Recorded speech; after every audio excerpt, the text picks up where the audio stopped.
The idea of being a pilgrim may sound like something you do at a Thanksgiving kind of presentation, but in the Bible, particularly in the book of Hebrews, being a pilgrim is kind of like being a migrant. It means that this earth is not exactly your permanent home. Now, you're going to do the best you can while you're here, and that's going to be important. But you're on a journey. And this journey is a journey, the book of Hebrews says, that causes us and needs us to live by faith. So the key is really faith. I'm sure a very familiar scripture to all of us is in Hebrews chapter 11. There we learn about faith, that without faith it is impossible to please God. For the one approaching God must believe that he exists and that he rewards those seeking him. Those seeking him, those pilgrims, those journey by faith people. They know that God exists, but they know more than that. They know that he also cares about the people that respond to him.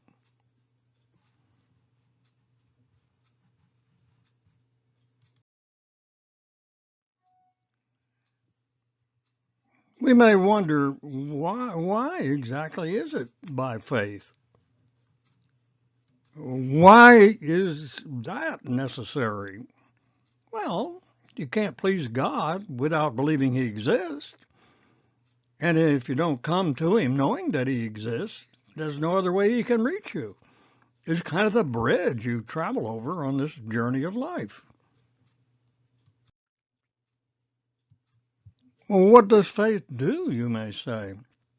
Well, in the book of Hebrews, faith is not just a set of ideas, a set of doctrine, so to speak, although those are important, but it's more of a relationship with God.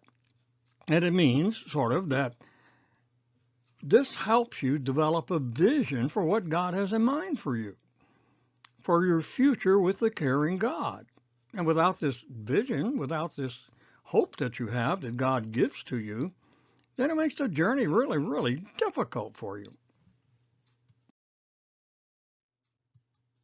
Now, pilgrims are not just people that show up at Thanksgiving and came over on a Mayflower, but pilgrims in the Bible are people who are on a journey.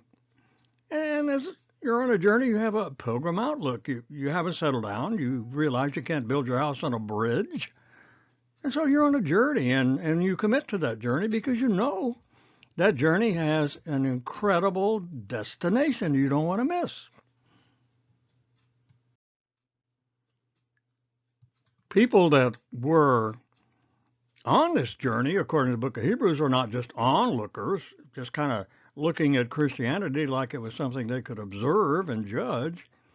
It was a journey. And so the book of Hebrews says they admitted they were strangers and migrants on the earth. They came right out and just said and confessed it. We don't have a permanent home here. Now, what we have is nice. We love it. We're going to enjoy it the best we can, make the best of it, and be the best kind of people we can be. But our home is somewhere else, and we're really on a journey, and we have a pilgrim mentality.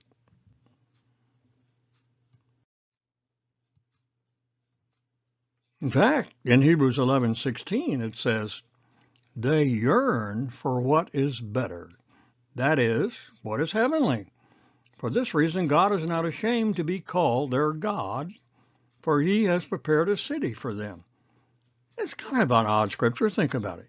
God is not ashamed to be called their God.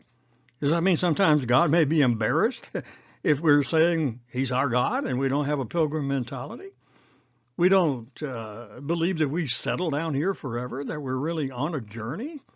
God really loves people that are kind of adventurers, like old Abraham, who takes off from the only civilized city within miles and miles and miles, Ur of the Chaldees, journeys out on the barren waste in some direction because he's a pilgrim with God.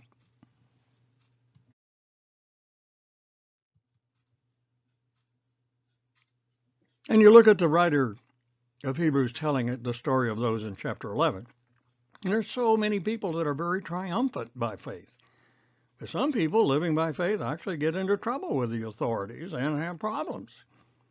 So, sometimes being on this journey means You'll have some great victories, but you'll also have some struggles too. So it's kind of mixed in a way. But the point of it all, God is with you on the journey. Now you take Moses, prominently mentioned in Hebrews in chapter 11. A lot of really great stuff about Moses, who, as a little baby, he's put in the Nile River, and a crocodile couldn't have eaten him, but a crocodile didn't because God protected him. It was a faith journey by his parents, and sure enough, Pharaoh's daughter shows up, as no doubt God had realized would happen. And then he has this person that's trained in the background of the Egyptians, the education of the Egyptians, understands him well. So who better is going to do a great job of leading people out of Egypt?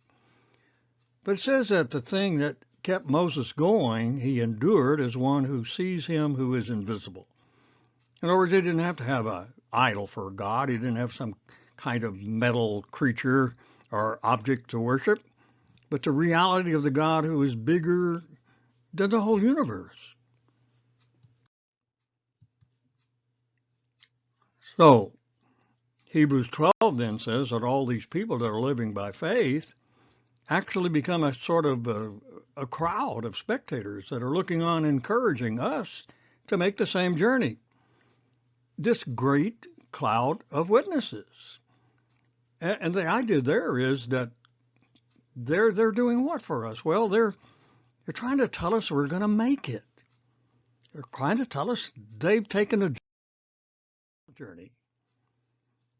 The great cloud of witnesses of people from every possible background who have made it through and say it's really worthwhile to stay on the journey.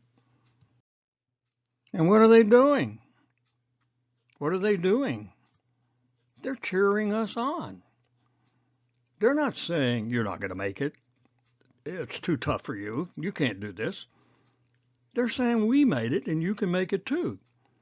So the whole book of Hebrews is trying to encourage us not to give up the journey. But he does add a kind of caution. He uses a running illustration of somebody putting on some weights and practicing to run and then forgetting to take the weights off and trying to run with those weights on. He says that's a sin that clings to us. In other words, it may be, let's go back and give up the journey. It may be discouragement. It may be just anything that drags us down, that has power in our lives to take us away from God. And we have to have God's help to get these weights off so we can really run. So what is it that's holding me back or you back? Well, I need to look at that because it might hurt me on my journey.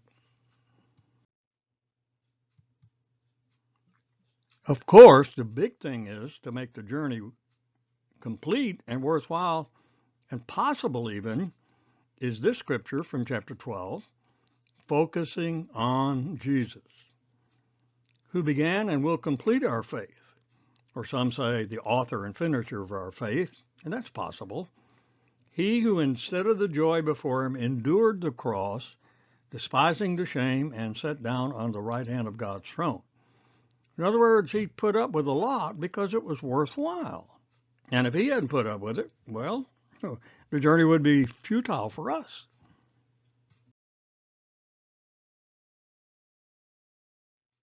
Think of enduring this. It's incredible, really, when you think about it. Endure because not only is it painful, it's shameful, and it's everything it shouldn't be, and here is God's Son enduring it. But in the great plan of things, this is part of our journey too, that we embrace this redemption that is made ours by the cross. So we don't give up. We don't let it go. We don't want to miss out. And we don't give up on life because that's what this really is. It's not religion. It's not following somebody's suggestions. It's life itself. So we don't give up on life. And the book of Hebrews, you see, is designed to help us have that kind of faith that gives us the strength from Almighty God to keep on going. And we might even say that in Hebrews, What more could God say than he said in the gospel? What more can he do than he's done in Jesus and will do in your life? So that's why it's so important to hang in there by faith.